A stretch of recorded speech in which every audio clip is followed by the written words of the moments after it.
Hi students, welcome in the online classes of DEV School. As you know, in the class 8 G Science, we are on the revision of chapter 6th.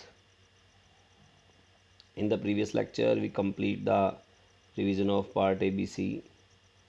Now we are on part D. First question is define the term fuel. Fuel को define करें.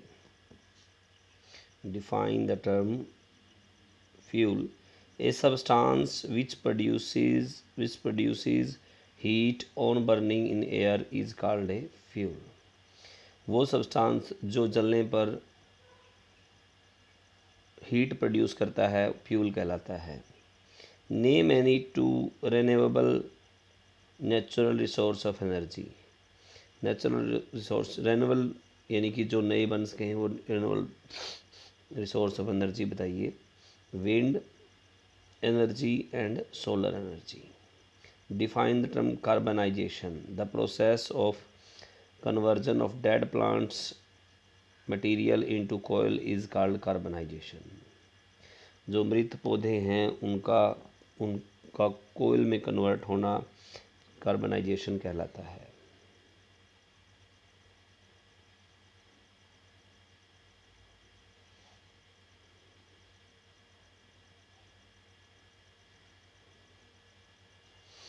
Name the three main products obtained from destructive distillation of coal.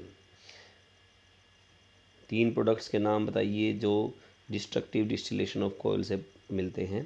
Petrol, diesel and kerosene. State 2 uses of each of the following. एस्थल is used for making road and painting the underside of electric pole. Road बनाने के लिए और painting या underside of electric pole जो है उसमें use होता है. Paraffin wax for making ointments and candles. Write the full form of CNG, LPG and PNG. CNG compressed natural gas. LPG liquefied petroleum gas. PNG piped natural gas. Now part E. Question first. Describe in brief the process of coal formation. Millions of years ago, plants goes buried under the earth crust.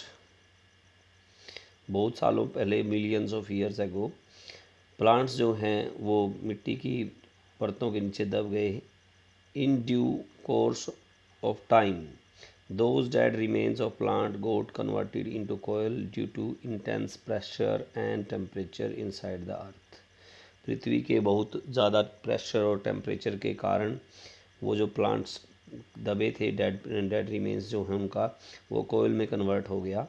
The process of conversion of remains of plants into coal is called carbonization. Plants के remains का जो है कोयल में convert होना carbonization कहलाता है. Differentiate between lignite and bituminous coal. It contains 38% of carbon. It contains about 65% of carbon. इसमें 38% carbon होता है, इसमें 65%. It is mainly used for power generation. It is used for power generation and for making coke. यह power generation और coke बनाने के में भी काम आता है.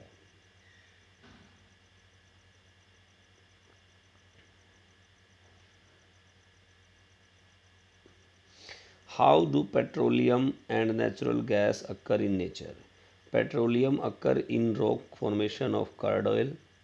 पेट्रोलियम जो है rock formation as crude oil होता है, रॉक फॉर्मेशन में एज ए कर्ड ऑयल होता है. Crude oil is dark viscous and fuel smelling liquid. Crude oil जो है वो गहरे रंग का और उसकी स्मेल फॉयल स्मेलिंग होती है, उसके अंदर लिक्विड होता है. Natural gas is found in oil well above the crude oil. Natural gas जो इसके ऊपर पाई जाती है कर्ड ऑयल के। State the main advantage of using natural gas. Advantage of using natural gas, it is clean fuel. ये क्या है? क्लीन फ्यूल है। It is easy to transport natural gas through pipelines. Natural gas को pipelines के through transport करना आसान होता है। Natural gas is economical and petrol and diesel. Economical than petrol and diesel. Natural gas जो है सस्ती पड़ती है पेट्रोल और डीजल की अपेक्षा। Keep in mind their availability in nature. Explain the need of using coal and petroleum judiciously. Coal and petroleum are non renewable resources. कोयल और पेट्रोलियम ऐसे रिसोर्सेज हैं जो दोबारा नहीं रिन्यू नहीं हो सकते। Their stock is going to be finished in near future. भविष्य में वो उनका स्टॉक जो है ख़त्म होने वाला है। Hence it is necessary to use them judicially.